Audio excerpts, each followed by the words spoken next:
Hello, everyone, and welcome back to PK English Academy, where learning English is easy and fun. Hi, Emma. Hi, everyone. I'm so happy to be here. I have to say, I've had the most chaotic morning, so I'm ready to laugh about it. Oh no, a chaotic morning? What happened? You look like you're still recovering. I am. Well, it all started with my home, actually. I was rushing out to get coffee, and I accidentally locked myself out of my apartment. What? You're kidding. Were you locked out on the street? Yes, in my slippers. No phone, no keys. Just me, my slippers, and the cold hallway. Oh, Alex, that's terrible. How did you get back in? My neighbor, Mr. Henderson, had a spare key. I had to knock on his door and ask for help. I felt so silly. Well, that's a perfect story to start our episode, because today we're talking about homes. How to describe where you live, the rooms, and the little things that happen there. That's a great topic. And it's perfect because I was just thinking about how my home is my little safe place, even when it causes me trouble, like this morning. Exactly. So, Alex, tell us about your home. Do you live in a house or an apartment? I live in a small apartment in the city center. It's on the third floor of an old building. The city center. That must be so convenient. How many rooms do you have? It's a one-bedroom apartment. So, one bedroom, a living room, a small kitchen, and a bathroom. It's cozy. Cozy is good. What's your favorite room? Definitely the living room. It's where I spend most of my time. I have a big, comfortable couch that I basically live on. What about you, Emma? Do you live in a house or an apartment? I live in a small house in the suburbs. It's a bit older, but it has a lot of charm. It has 2 bedrooms, a living room, a dining room, and a kitchen. A dining room. Fancy. Do you use it a lot? Not as much as I'd like. It's mostly my workspace now. I have a big desk in there by the window. I like to look out at the garden while I work. Oh, you have a garden. I'm so jealous. My apartment just has a small balcony. The garden is my favorite part. It's not huge, but I have a few fruit trees. I planted a lemon tree last year, and it's finally starting to grow. A lemon tree? That's amazing. I'd love to have fresh lemons. My balcony is so small I can barely fit a chair and a small plant. Speaking of plants, I have a funny story. I tried to grow tomatoes in my garden last summer. Did they grow? Well, they grow, but something kept eating them. I think it was a family of squirrels. Every morning I'd go out and find another tomato half-eaten. Oh no, squirrels are so sneaky. That reminds me of my neighbor's problem.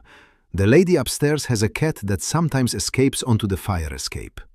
The fire escape? That's a little dangerous. It is, but the cat is very smart. It just sits there and watches the birds. It never goes far. My neighborhood is full of birds. They love my garden. There's a big oak tree in the front yard where they all gather in the morning. It's so noisy, but I love it. Your neighborhood sounds so peaceful.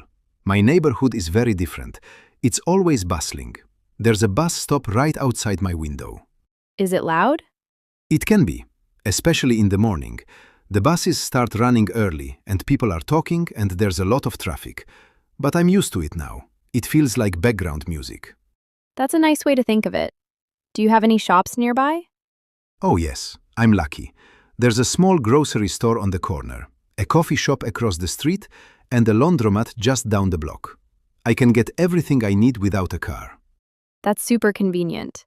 I have to drive to the supermarket. But there's a lovely bakery near my house. The smell of fresh bread on Saturday mornings is incredible. Now I'm hungry. Fresh bread and coffee. That's the dream. It is. But let's get back to your apartment. You said it's small. How is it decorated? What colors do you have? I like neutral colors. My walls are white and my couch is a light gray. I have a few colorful cushions to make it pop, a bright blue and a mustard yellow. Mustard yellow is very trendy. I have a similar color on my front door. It's a cheerful welcome. I love that. A colorful door makes a house feel happy. My front door is just plain brown. I should paint it. You should. Okay, so we have your apartment, my house. Let's help our listeners describe their own places. How would you describe your apartment style, Alex? I'd say it's simple and functional. That's a good question. My favorite object is my coffee maker. I use it every morning. It's the first thing I do when I wake up. Even on a chaotic day like today, I still made time for coffee after Mr. Henderson rescued me. Ha! I'm glad you got your coffee. My favorite object is probably my armchair. It's an old, worn-out chair from my grandmother, but it's so comfortable. I sit there to read in the evenings. That's so nice to have something with history. Okay, another way to describe a home is by talking about the light. Is it bright or dark? My apartment gets a lot of afternoon sun. Oh, that's wonderful. My house is actually quite dark.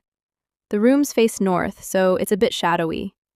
I have to keep the lights on even during the day sometimes. That's interesting. We often forget to talk about light. It really changes how a room feels. For sure. Okay, I have another funny home story. Remember when I told you about my garden? Well, one day I left the back door open to get some fresh air. Uh-oh, what happened? A bird flew right into my kitchen. It was a little sparrow. It was flying around, knocking things over. My cat just sat there and watched. Oh my gosh, a bird in the kitchen? How did you get it out? I had to open all the windows and wait. It took about 15 minutes, but finally it found its way out. I was finding little feathers for a week. That's like my bird moment, but in reverse. A bird flew onto my balcony last week. It just landed on the railing and stayed there for a few minutes. It felt like a special moment. That sounds lovely and peaceful. Not like my chaotic bird adventure. Sometimes homes give us the peaceful moments and sometimes the chaotic ones. That's so true.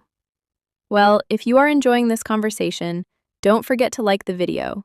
Yes, and subscribe to PK English Academy and share it with a friend who is learning English. It really helps us grow. And if you are still listening, comment home below. We'd love to know about your favorite room or your own funny home story. We love reading your comments. Okay, let's do a quick recap of the words we used today. Good idea. We talked about types of homes, apartment, house, and also mentioned balcony and garden. We talked about rooms: bedroom, living room, dining room, kitchen, and bathroom. And furniture and objects, couch, shelves, desk, armchair, coffee maker. Plus, we talked about the neighborhood: bus stop, grocery store, coffee shop, bakery, and park. And don't forget the important words for describing style: cozy, cluttered, simple, functional, bright, and dark. Those are all great words to use. And my bonus tip for learning these words? Take a video tour of your home on your phone. Walk through each room, say the name of the room, and point to objects. Then watch it back. That's a brilliant idea. It's like a personal video lesson. Exactly. And you can practice your pronunciation at the same time. Well, that's all the time we have for today. Alex, thank you for sharing your chaotic morning story. I'm glad you survived. Me too. Thanks for having me, Emma. And thank you everyone for listening to PK English Academy. Please remember to subscribe and give this video a like if you found it helpful. And don't forget to leave a comment. We want to hear about your home. See you in the next episode. Bye everyone. Bye for now.